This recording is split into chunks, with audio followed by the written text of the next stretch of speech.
Look, I knew exactly what to expect from No Man's Sky, and I've still found it more disappointing than a 4th place finish at the Olympic Games. Let's be clear here, I don't think the game is terrible by any stretch of the imagination. It's just impeccably average, it's marvellously mediocre, feel free to dream up your own shit alliterations that mean middle of the road.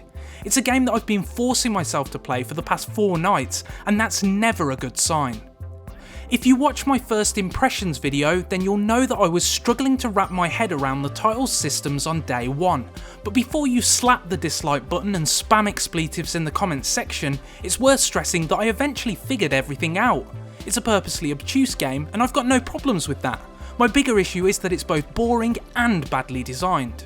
The big selling point here, of course, is the 18 quintillion procedurally generated planets. The universe is enormous and it's yours to explore. It's just a shame that it's so freaking empty. A quick bit of context for those of you who know nothing about the game: you're on a journey to the centre of the cosmos and you've got to farm resources like a strawberry picker in a spacesuit to get there. Any gear that you collect can be traded at intergalactic terminals or used to craft new goodies. And that's it. You do it again and again and again and again and again.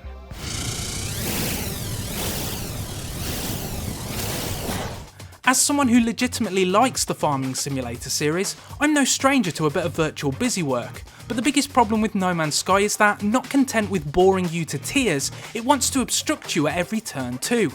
Inventory space is obnoxiously limited in the opening exchanges, forcing you to rearrange your luggage with infuriating frequency. And if that's not bad enough, it wants you to micromanage a dozen different meters, just so that you can keep walking across a planet with textures that have been painted in a popular Microsoft program. Alright, maybe that's not entirely fair. There's some stunning scenery in No Man's Sky, and the presentation is probably the game's strongest asset. Sure, some worlds are a little garish, but that all contributes to the sci-fi cover-esque art style. It feels like one long acid trip, with the caveat being that this game won't make you hyper alert, but it'll instead send you to sleep. You see, for all of the promise of endless variety, No Man's Sky falls apart after a few hours. There are no giant space worms or dinosaurs that I've encountered, just awkwardly animated wildlife that's been cobbled together using the same damn assets. Practically every planet that I've visited has been barren, save for the odd obligatory stronghold that looks identical to the last one. You're travelling to different solar systems, but apparently there's only one architect in this universe. And there are other consistency issues too. The Sentinels, robots which occupy every single planet, are a constant whichever pocket of the galaxy you occupy, an ever-presence only included to act as party poopers should you dare to mine too much. Everywhere you turn, you're gated in this game. The space travel, for example, consists of little more than pointing your ship in a direction and engaging your warp speed. It's barely more interactive than Destiny's loading screen. And it requires fuel. Sure, I know you can engage in dogfights, but you're going to spend more time blasting asteroid fields in order to collect Thanium-9. And there's no purpose to any of it. The story tries to do its very best sci-fi novel impression, but it's so cliché-riddled that I couldn't help but roll my eyes. Look, whatever, no one's coming to this game for its plot, but I'm not sure what the appeal is supposed to even be.